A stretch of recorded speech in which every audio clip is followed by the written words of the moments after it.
Magandang araw, ako po si Mark Lester Lira. Ito po ang aking daily devotion, ah, Setting Healthy Boundaries, na tinalakay po ni Pastor Russell Ocampo sa 365 Daily Devotion. Ang verse po natin ngayong araw ay Proverbs chapter 4 verse 23 to 27. Above all else, guard your heart, for everything you do flows from it. Keep your mouth free of perversity. Keep corrupt talk from your lips. Let your eyes look straight ahead. Fix your gaze directly before you. Give careful thought to the paths for your feet, and steadfast in all your ways. Do not turn to the right or the left. Keep your foot from evil. Ang unang teaching po ngayong araw ay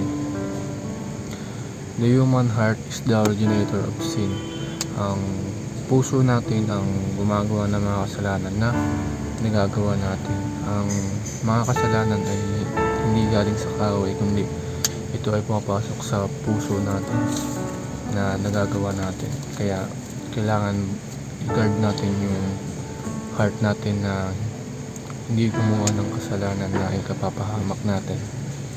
Ang second teaching ay the mouth, eyes, and feet must have healthy boundaries. Umiwas tayo sa mga tukso na nakikita ng mga mata natin. Umiwas din tayo magsabi ng mga chismis o mga nakakasirang salita upang makasira sa ibang tao, at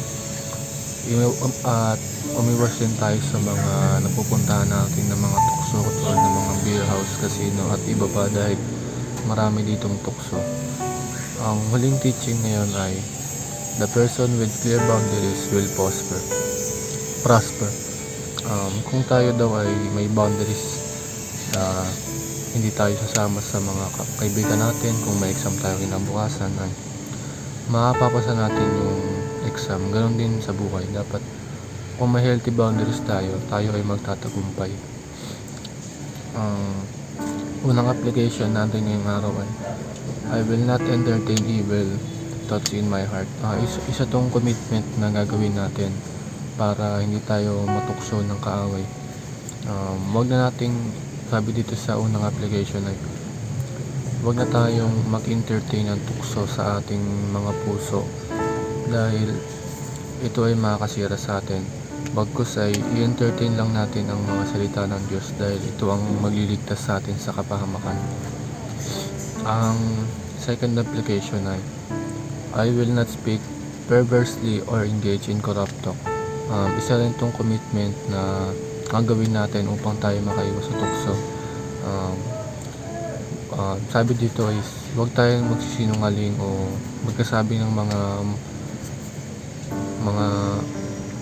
mga salita na pwede makasira ng ibang tao, at huwag tayong magmumura, dahil isa tong corrupt talk at masama to sa atin, at iwasan na natin ang pagmumura lagi. Ang huling application naman ay I will fix my eyes on Jesus and avoid exposing myself to temptation. Isa rin tong commitment na makakatulong sa atin na umiwas tayo sa pag-expose sa isang tukso o temptation, at tumingin lang tayo sa Panginoong Diyos na magliligtas sa atin, dahil siya lang ang makakatulong sa atin upang makaiwas at malabanan ng tukso. Ang realization ko ngayon sa devotion ay mag-set tayo ng boundaries na healthy, na makakatulong sa atin, dahil kung may boundaries tayo ay makakaiwas tayo sa tukso, matatakasan natin ito, at tayo ay magtatagumpay sa buhay na pinapangarap natin. Yun lamang po. Salamat.